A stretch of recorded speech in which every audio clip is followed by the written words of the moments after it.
Hi everyone! Hello! Hope you're all okay. Welcome back to our YouTube channel and our UK series. For this episode we are going to be showing you all of the amazing things to do in Bath. First stop of the day is Sydney Gardens.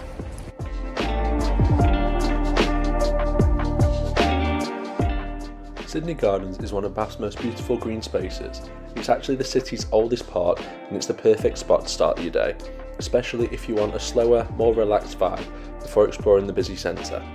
You've got lovely walking paths, peaceful canal views, and it's a great place for a morning coffee or picnic.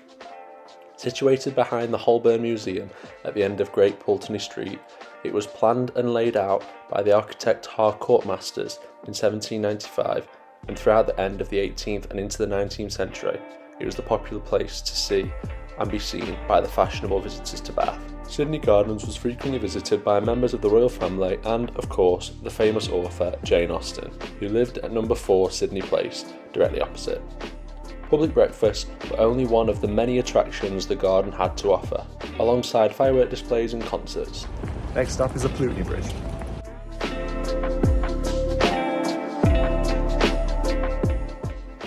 Next up, we've made our way to one of Bath's most iconic sites, Pulteney Bridge.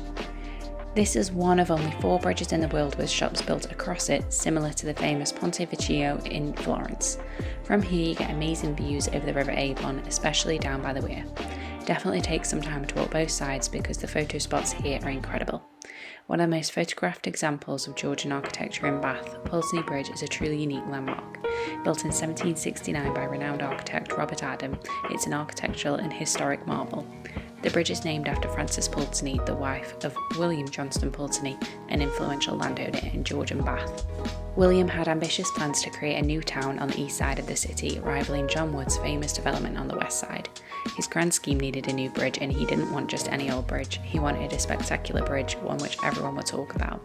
The architecture is classical with pediments, pilasters and tiny leaded domes at either end. Next stop is Bath Abbey. Just a short walk from the bridge, you'll find the stunning Bath Abbey. This place is absolutely breathtaking, both inside and out. You can even climb the tower for panoramic views across the city, which is something we'd highly recommend if you've got the time. There has been a place of Christian worship on this site for well over 1,000 years, and the Abbey has undergone many transformations and changes during this time. Much like the city of Bath has experienced rise and falls in fortune, survived a number of major conflicts, architectural and religious reforms, and 2 world wars, the Abbey still stands proudly today as an essential place for both worshippers and visitors. Up next is the Roman Baths.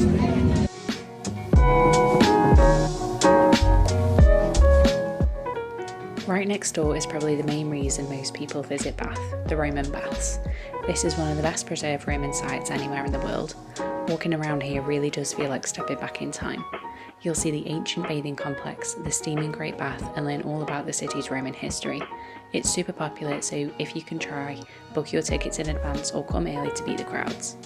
Once the site of one of the greatest religious spas in the ancient world, the people of Roman Britain came to the site to worship the goddess Sulis Minerva and bathe in the waters of the natural thermal springs, which still flow with hot water today. Today visitors can explore the Roman Baths complex, walk on the original Roman pavements and see the ruins of the Temple of Sulis Minerva. The museum's collection, located next to the bathing complex, includes a gilt bronze head of the goddess and other Roman artefacts. Delve into the Roman bathing experience, explore the famous Great Bath and suite of Roman bathing rooms in the East Baths, and see the sacred spring where natural hot waters bubbled up from underground for thousands of years. During a tour you will have a chance to see historic photos, illustrations of the Roman baths and handle replica bathing equipment such as strigil, which Roman bathers used to scrape and clean their skin. Be sure to visit this well-preserved historic monument and inspire curiosity about the people and stories of the past during your time in Bath. Next stop is the Royal Crescent.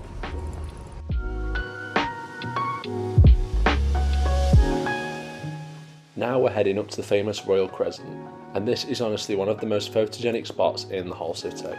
These beautiful Georgian townhouses form a perfect sweeping curve and overlook a huge green lawn. It's such a peaceful area and it really shows off Bath's elegant architecture.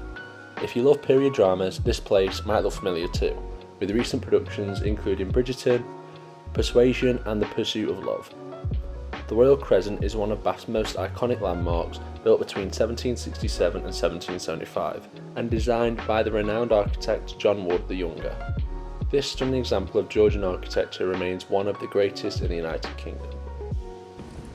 Next stop is the circus.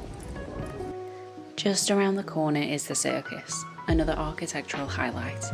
This circular arrangement of townhouses is seriously impressive and packed with little details in the stonework. It's a quick stop but definitely worth seeing, especially because it's so close to the Royal Crescent. Designed by architect John Wood the Elder, it was built between 1754 and 1768 and is regarded as a pre-eminent example of Georgian architecture. And that brings us to the end of our day exploring this beautiful historic city. Bath is honestly such a perfect mix of history, architecture and relaxing vibes, and it's an amazing destination for a day trip or weekend getaway. We would 100% come back to visit and explore more hidden gems. We hope you found this helpful and managed to pick out somewhere you want to visit. That's all from us for this one. Thank you all for watching, and we'll see you very soon for the next one.